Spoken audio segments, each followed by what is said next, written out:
Yeah, you're in your sister Steph's beauty salon there. Do you think she'd like to sponsor the show? Have you got some of those nail colours still in front of you that you might be able to show us as an example of what we might be able to get? It's just a really great range of nail colours. So anything, any colour of the rainbow, Bellagio Beauty has you covered. So yeah, I'll get onto it. We'll see how we go. Hello and welcome to Burning Questions Queensland. There's been a lot going on, it has to be said, in preparation for this recording. Before we get started, I do want to give a shout out to our sponsors. Whether you're celebrating or shoveling up after your superstar horses, you want your stable staff to look their best. And you can do that with uniforms from Hip Pocket Workwear and Safety, which has you covered for clothing and protective equipment. Now, I don't know how much should we reveal about what's gone on prior to this. Anyway, we might start with you, Matthew Craven. You look like you're in a beautiful part of the audience. In fact, it looks like you've got a painting hanging behind you. You're on the farm, just enjoying life. You said it's the best day since you've been up in Queensland, so life is good for you, brother. Yeah, it's a lovely day here in Glenmorganvale, out of John and Jeanette McMullins, and this is sort of, a lovely peaceful setting where the horses seem to really enjoy being up here. Now, it's fair to say that you had a little bit of trouble connecting to the team's chat, but having said that, even after maybe 15 minutes of trying to work that out, Brittany had another 12 minutes of trying to get herself together. Now, Britt, you have been pretty open in smashing me religiously for being a frantic, disorganised, broken human being, but what I've witnessed in the last half an hour, you've bridged the gap significantly, I've got to tell you. Well, to be fair, you told me 12:35. I was on board at 12:31. Actually, we're at 1:30, so I was not an hour early. I was just a bit confused just then. But no, I was basically very early, and then we mucked around for a little while, and my phone nearly went dead. But yeah, I'm still not at your level, so I'm all good. Just tell me this: are you plugged into some power source at the moment? Because it seems to have been a real point of consternation for some time now. Are you plugged in? Is the power point on? No, I couldn't get anything to reach, so we'll just see how we go. Hey. We'll see how we go. Skeeter, how are you? We just watched your horse race at Cranbourne. Unfortunately, didn't win, but wasn't one of the favourites. Are you quite happy with that? Yeah, I think that was only his second start. Still improved from that and learning experience this campaign, Bon. Every chance that Brittany's run out of power base. No, she's back. This is magnificent. I'm glad the world gets to see this behind the curtain. We'll start with you, Skeeter. Is King of Swingers close to a moral as you can get a Grand Circuit level? I think so, Bon. I think drawing gate one as he did, we've seen him lead and win so many times. Last time he led and was defeated was the Victoria Cup in 2020, obviously being beaten by Lochinvar. So look, I think he was absolutely super last time in defeat last week in the Sunshine Sprint. So I think it looks his race definitely Saturday night. Weirdly enough, Maddie, like after everything he's achieved, Miracle Miles and Hunter Cups, I was more impressed with his run in the Sunshine Sprint last weekend because the circumstances were so different than just about ever before. So, I mean, it's racing, so you're never a certainty, but he's about as close as you get. Yeah, look, he's a super horse, and he's run Saturday night, proved that without winning, and to go in tomorrow night, you would say he's as good a certainty as there can be, unless some of the other drivers want to take it right up to him, and they have to do that in the first 50 if that's going to be the case. If they all concede, it's his race, and he'll just probably go around and work harder at home. But it'll be interesting to see if anyone wants to chance their arm in the first 50. And looking at it, and you could see, which one would do that. Amazing's Dream, in the Rising Sun actually showed extremely good gate speed, and she could be one. But the one that I think could take it right up to him is his stablemate, Spirit of St. Louis, in the first 50. They say how electric speed he has. It's just whether the stablemate actually wants to chance his arm and see if he can get across to the fence. And it's probably, he's capable of it. It's just whether they want to do it. What do you reckon, Britt? Did you just fix something up on the phone there? Do you think there's any chance that anybody has got any hope of crossing King of Swing? Because that's the only possible way I can see him getting beaten. I think everyone probably agrees. Yeah, it's going to be mighty hard after how the Barry draw has played out. He's drawn down in one, and probably the one horse that could have really put it to him early on and turn it up has drawn the back row. So, yeah, I'm not too sure in terms of what happens early on here. There's a few Copy That and Rock and Mighty that probably have good gate speed, but not great gate speed. And from the inside draw there, if they have a really good shot at him and don't succeed, well, their race is probably over as well. So, yeah, I'm not too sure what happens early on, but I'm just really not sure how they roll him, because he's just going to get away with a really easy lead time by the looks of things. And he's got such a good record over a sprint trip. He's obviously a multiple Miracle Mile winning horse, but his record over the long trip is also super. So if they let him get away with anything at all, he's going to make them pay. And he just loves being on the fence as well. So, yeah, it looks past the post as much as it can be for mine. I still can't quite call him a champion. I can't just bring myself over that bridge to call him a champion, but he's a very good horse. By the way, Britt, this show's always looking for new sponsors. I think we've got a new one. I can't reveal it yet. You're in your sister Steph's beauty salon there. Do you think she'd like to sponsor the show? Have you got some of those nail colours still in front of you that you might be able to show us as an example of what we might be able to get? It's just a really great range of nail colours. So any colour of the rainbow, Bellagio Beauty has you covered. So, yeah, I'll get on to her. We'll see how we go. It sounds like she's already become a sponsor, an unpaid sponsor at this point, Bellagio Beauty, but at least you got a plug in. Skeeter, the next question is, in fact, we'll go to Maddie first here because we should. Can little Pink Galahs go it alone from her second row draw and continue this Queensland domination? Do you think you'll have to? And if she does have to, do you think you can still win? She's just flying, this little mare, Maddie. Yeah, it'll be interesting to see how the race pans out. I watched a few of the videos throughout the week, and Humble Lad actually has shown, some really good gate speed back in New Zealand. So, even though he's drawn wide on the track, he could really sort of stamp himself on the race early. And, Majestic Simon with the one alley is probably going to be wanting to try and lead as well. So if they happen to be up on the speed and we're back in the ruck, it's going to be a really tough race to sort of get into.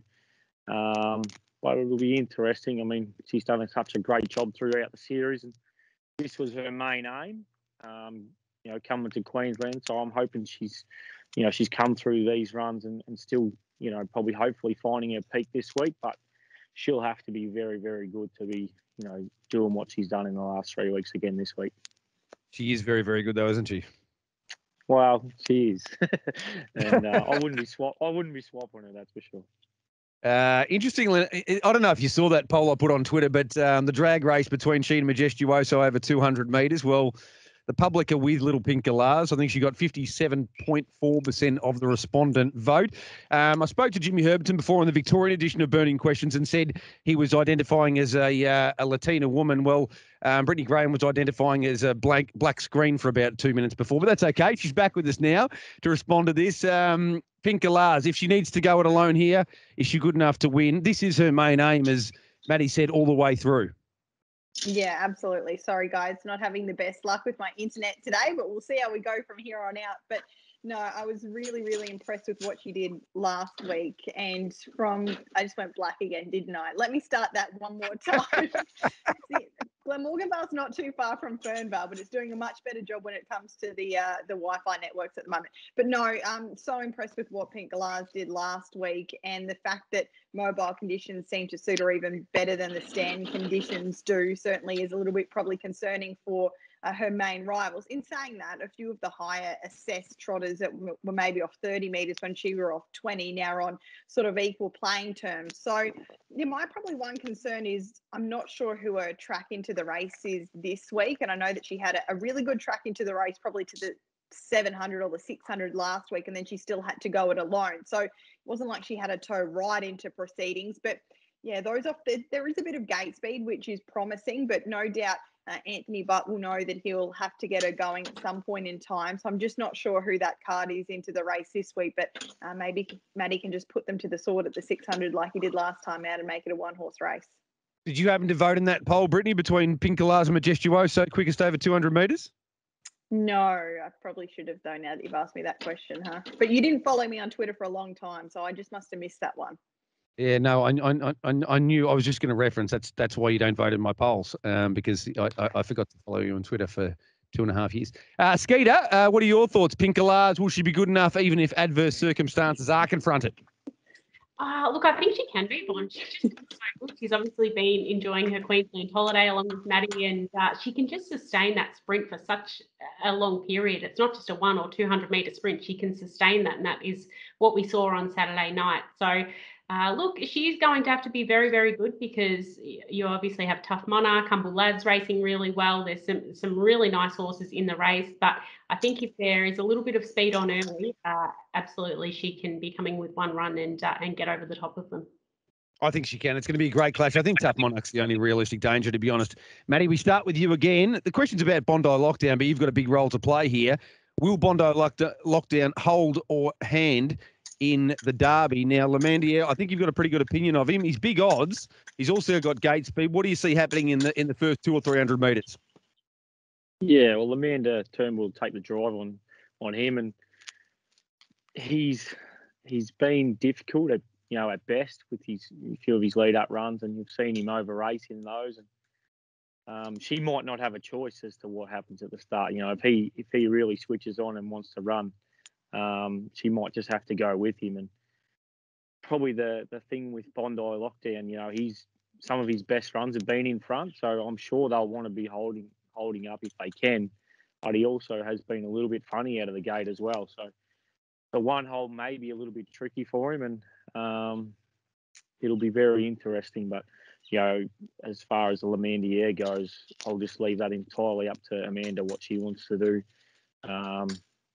If he does want to let rip, well, she'll just have to go with him, and hopefully he'll settle. And that'll be the main key with him. He's got to settle. And we've made a little change this week with a different bit on, and I worked him in at the track today and give him a good stir up when he was okay. So I just hope that I've got him right for Saturday night. In a word, is he good enough to win? I would say no at this stage. That's called brutal honesty, and that's what we love, Skeet. That's what the Burning Questions is all about, brutal honesty. Looking in the mirror and telling us what you see. Skeeter, what are your thoughts here? Does Bondi Lockdown try and keep the front? We spoke with Aaron Dunn on radio on Trot's Life here on SEN Track today. Something just went off. And he sort of suggested the horse can really over-race is the problem. So I've got a funny feeling they'll be looking for a trail somewhere. I don't know whether American Dealer is going to be on the scene quick enough. It's just a bit of an awkward race, isn't it? It is, and interestingly enough, we've seen Bondi Lockdown up on the premises a lot, but quite often outside the leader. The only time under race conditions he has led is when he won at Charlton and he beat albeit inferior rivals by 60+ metres. So we don't have a great guide to know how he goes in front. However, I tend to think that over the longer trip that happy to take cover with him. Obviously, American Dealer was probably the horse that Aaron Dunn would potentially want to sit behind, knowing how well he went last week. However, I just don't know whether he does have the speed to get across Bondi Lockdown with some of the speed outside like Lamandier. So it is going to be very interesting at the start. But look, I think they will come out quite positive on Bondi Lockdown, but ultimately look for cover. The tweeting of those birds is extraordinary. It's just amazing. It's just wonderful and scenic. I'm loving it. I feel very natural and rural. And prayers for Albie Ashwood if he does have a bet on Bondi Lockdown, because he doesn't know the difference between Boy from Bondi and Bondi Lockdown. So hopefully he backs them both either. What do you reckon, Britt? Does he hold up? Does he try and keep the front here? Aaron Dunn's still kicking himself for driving Bondi Lockdown too conservatively last week. So that's the only thing in the back of my mind that he'll think, do I want to go back to Victoria and never have given it a decent crack? Yeah, it's going to be interesting, isn't it? Because there are quite a few speedsters off the front row that probably would have the speed to maybe get into a forward position, but not necessarily hold that. So Aaron Dunn has a real question and a query on his hands as to whether he's willing to hand up to any of those horses. But I thought American Dealer left the arm well last week in what was the Southeast Derby, but sort of restrained and tucked back in. I think he's getting better each time he steps out in Queensland and just getting used to that really hard and fast style. So he's trending in the right direction. I think he might be able to do enough to poke through at the start and at least hold his position and then maybe make his way to the front. He has won good races in New Zealand from in front, but he's really growing on me, American Dealer, and he's on the upward trajectory and his confidence is high, whereas Krug had that really hard run last time out and got beat up a little bit by a few other older horses. So it will be interesting to see how he bounces back. It's going to be a cracking race. The final burning question on this Queensland edition, will Victoria's two-pronged attack prove too much for the locals and the Oaks? There was a reason that I got Matty Craven on here because we wanted a very strong Victorian contingent to go against you here, Brett. We know you're super parochial for the locals.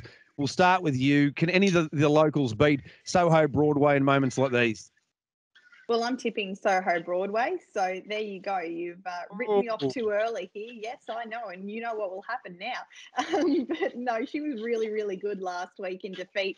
From that draw, from where she was to get as close as she did, it was a massive effort. So from the good gate on Saturday night, I think the thing about her is that now Michael Stanley has the options. He can try and lead them all the way if he wants. He's got Sporty Dancer on his back, and there's a few horses that would be suitable to follow on his outside. So just knowing that whatever scenario she is in, she should get her opportunity. That's sort of why I've gone with her. Sporty Dance was really good last week and probably unextended, but if she's 3 fence, it gets a little bit tricky. But no, I was impressed by what I saw from Soho Broadway last week, and it's the same trip, whereas the Derby Colt, they step up in trip. These fillies go over the middle distance once more.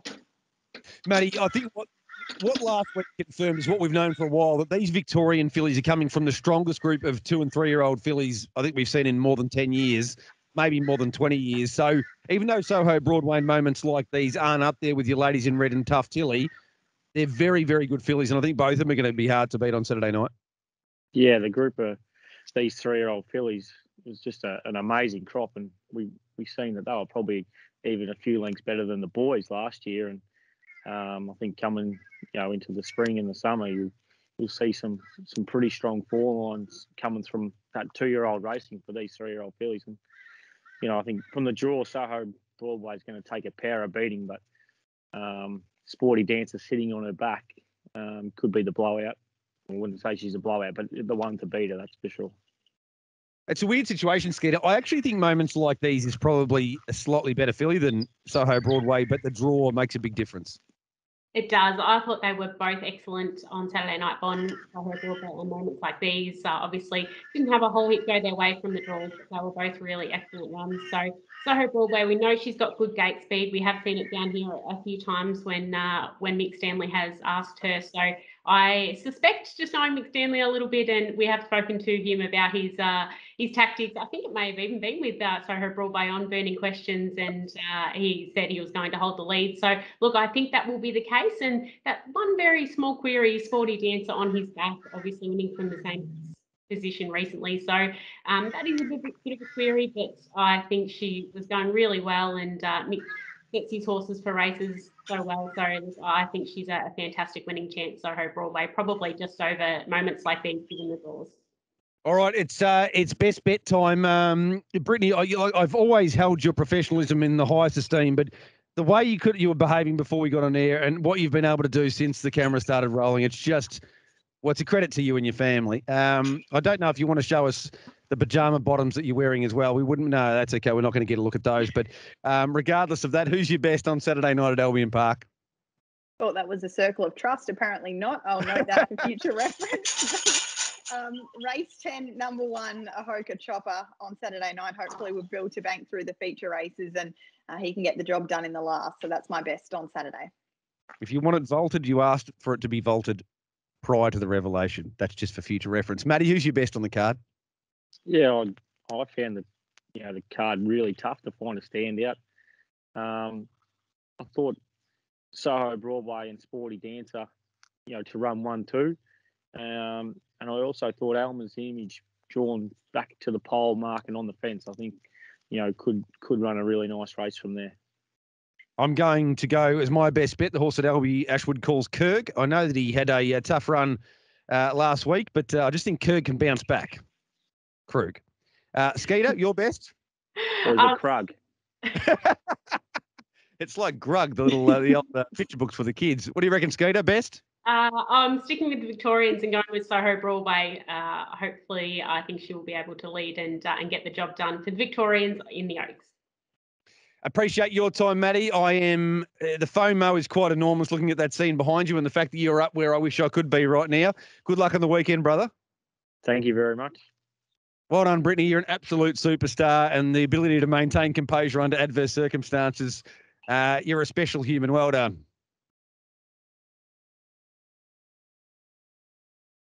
You can respond or not. That's up to you. That's I got the thumb And Skeeter, well done to you. That's back-to-back burning questions. Hopefully we found some winners. Fingers crossed, Bon. Thank you.